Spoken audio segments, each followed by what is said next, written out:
You know, man, the UFC has been hit or miss this year. Let's be real.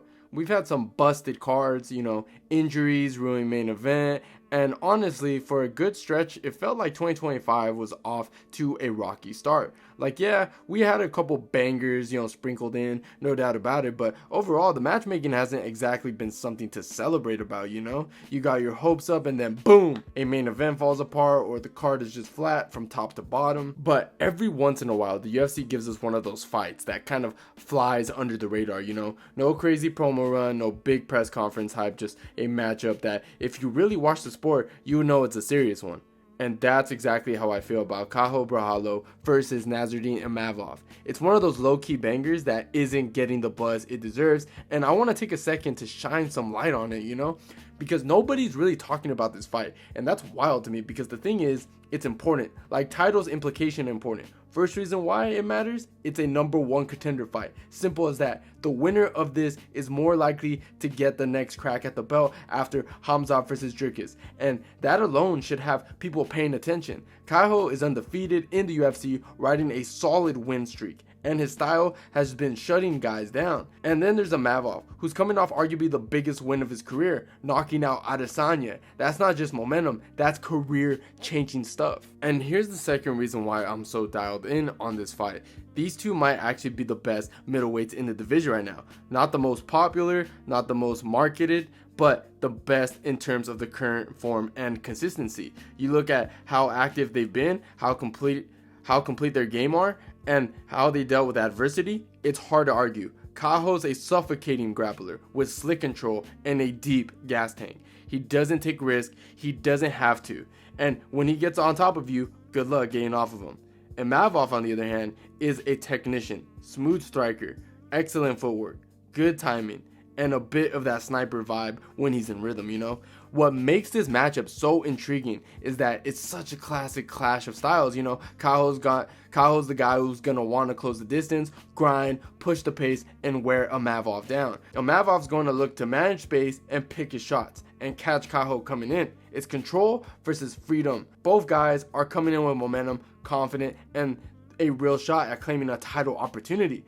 I just feel like this fight deserves way more hype. It's not just a headlining pay-per-view. There's no belt on the line, but the stakes are huge. The winner isn't getting a number one contender label. They're stepping into a massive opportunity to challenge for gold in one of the UFC's most unstable division right now. And the truth is, either of these guys could beat the winner of Khamzat versus Dricus if the matchup falls in their favor. So yeah, this is one for the real fans. The ones who watch the whole card, not just the main event. Caio Borralho versus Nassourdine Imavov is one of the best matchups we've got this year, and I honestly can't wait to see how it plays out. So let's get into it, man. Let's actually talk about how this fight can play out, because it's not just about hype. There are real stylistic layers here that make Caio Borralho versus Nassourdine Imavov one of the most fascinating matchups of the year. So let's start with the striking, because that's where Imavov shines, and where Caio is gonna have to be real careful, in my opinion, because Imavov's striking is clean, like surgical clean. This isn't a guy who just wings big shots or needs to chaos to land, He's got this tall frame, long reach, and this calm, measured tempo. Very similar to a guy like Robert Whittaker when he's feeling himself. He fights behind a solid jab, works in those sneaky step-in elbows, and his counters are timed beautiful. What he did to Adesanya wasn't just luck. That was the result of patience, discipline, and just straight up high-level shot selection, okay? Imavov doesn't throw volume for the sake of it. He throws when he sees the opening, and when he connects, it's clean. He'll slip out of the center line, catch you with a quick hook, or reset with a leg kick to slow you down. And defensively, he's got solid footwork, always giving you angles, never just backing up in straight lines. But Caio is no slouch either. And even though he's known for the grappling and control game, his striking has come a long way. It's not flashy, but it's functional. He uses it to close the distance, to draw out reactions, to keep guys from getting comfortable. What Caio lacks is clean, fluid combinations. He makes up for it with composure and timing. He's not trying to outpoint you, he's just trying to get your feet stuck, bait a sloppy counter, and then get into his world. His kicks are sneaky too. He'll go to the body, legs, and even that rear high kick when he's feeling you're too uptight. But let's be honest, if this stays purely on the feet, Imavov has the edge. The gap in the striking fundamentals, especially at range, favors Nassourdine all day, okay? But that brings us to the clinch, and this is where things get a bit murky because Caio doesn't need to shoot doubles from across the cage. He's smart. He'll pressure you against the fence, and once he gets those underhooks or that body lock, it's a wrap. He doesn't need to slam you, he just needs to drag you down enough time to drain your legs and make you question your ability to stay upright for 15 minutes. His cage work is underrated. Once he gets to a dominant position in the clinch, he's not just hanging around, he's chipping away with knees, and elbows and short control movements that wear on you mentally and physically. And don't forget, he's one of the better mat return artists in the division. Even if you get up, he will drag you right back down. Now, the question is, can Imavov deal with that kind of suffocating pressure? Because he had troubles in past fights. You go back to the Sean Strickland fight. Sean just stayed in his face, didn't give him space to breathe, and Imavov got stuck in neutral for chunks of that bout, Caio's game is even more physically draining. He doesn't just box you up and crowd you, he holds you, rides you, drains you. His control is heavy, and his position awareness is high level. Once he gets the half guard or side control, he's not letting go unless you make a mistake. And when he takes your back, he's patient. He's not just hunting subs, he's hunting control time and breaking your rhythm. That said, Imavov has improved. He's stronger in the clinch now, his frame has filled out, and you can tell he's drilled those defensive scrambles. He's not easy to take down, especially early. And if he can maintain that footwork, circle away from the cage, and keep Caio at the end of his jab, he can absolutely win this fight on the feet. He just has to be mistake free because all it takes is one missed kick or overextend cross and Caio's on your hips riding you like a backpack. So in a lot of ways, this is the tempo of the fight. Whoever can dictate the rhythm early is gonna control the narrative. If Caio gets the respect right away, backs Imavov into the cage and starts grinding it could be a long night for a Nassourdine. But if Imavov establishes range, sticks that jab, denies those clinch entries, then Caio might start looking lost, And we haven't even gotten to the cardio yet, and oh boy, that's another factor. Caio has never slowed down. 3-round fights, 5-round fights, especially grappling heavy, strike heavy, his tank holds up. Imavov, on the other hand, he had his moments where he fades. Not dramatically,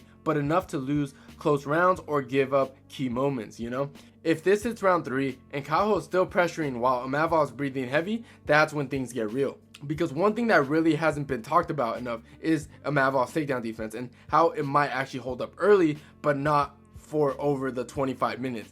When he starts, he's fresh, he's tough to get down, he's long, rangy, he has decent balance, and he doesn't shoot wild shots that leave him exposed. He's also got a good job of framing and pivoting off the cage. Little tricks to reset the position and avoid being stuck. Against a guy like Buckley, you could see how slippery he is when he's got space. But Caio isn't Buckley. He's not just shooting from the space, he's methodical. He's pushing you to the fence and then he's going to work. His takedown entries aren't just blast doubles, they're layered setups. He'll fake the jab, get inside, push your back foot to the fence, and then chain into a trip or a body lock. That's where the pressure builds. Caio doesn't mind wasting energy on failed takedowns because he's using them as setups. He's one of those guys that wins in the transitions, not just a finish.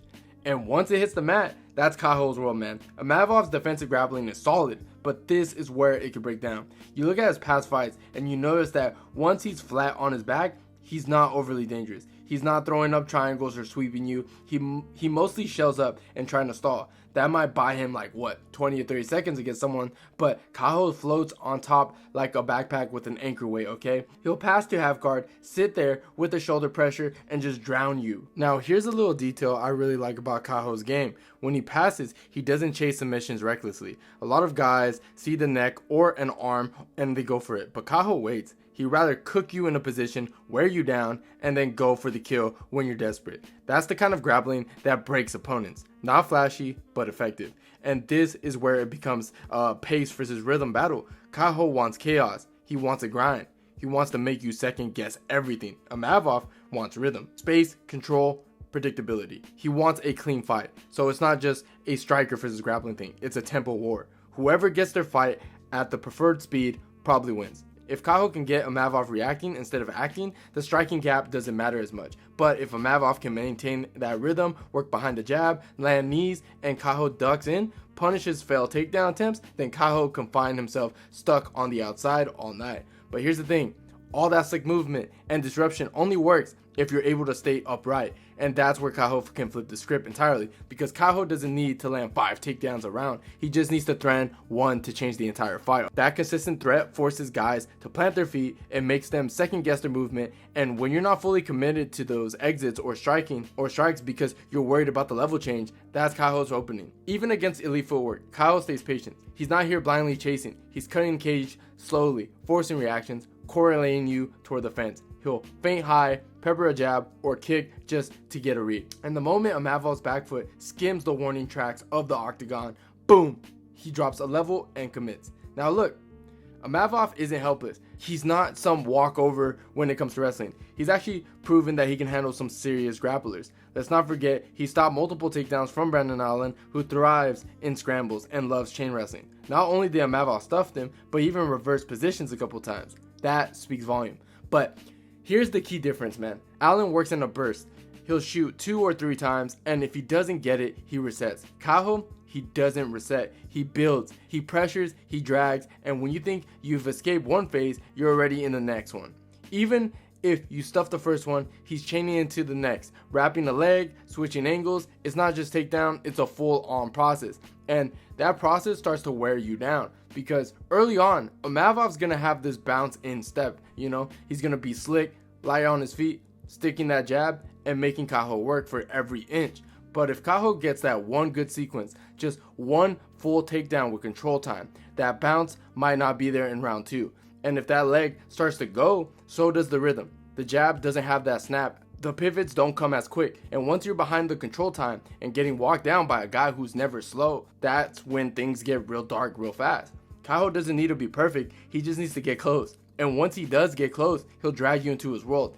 And not a lot of people can make it out looking good. So listen, man. When it's all said and done, the fight isn't going to come down to control, not just on the ground, but the control of the pace, rhythm, space, and momentum. Can Imavov keep it clean, fight at range, and pick Caio apart without getting dragged into a grind? Or is Caio going to slow it down, drag him to the cage, and make it ugly, exhausting, for a 25-minute war?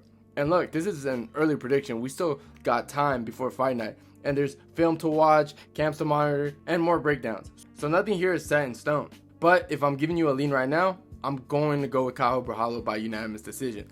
I just think over the 5 rounds, his pace, his control, and the way he builds pressure round by round, it's a problem. He doesn't need to dominate the early rounds. He just needs to get Imavov thinking, hesitating, backing up. And once Caio starts touching the hips consistently, that grind starts to take over. That said, let's not act like Imavov can't win. He absolutely can. If he can stuff the early takedowns, if he can keep his back off the cage, if he can make Caio reach or overcommit, he can put the rounds in the bank with that jab and clean counter work. He's got the skills and the poise to do this. He can win this, especially if he can keep it clean, striking, heavy fight.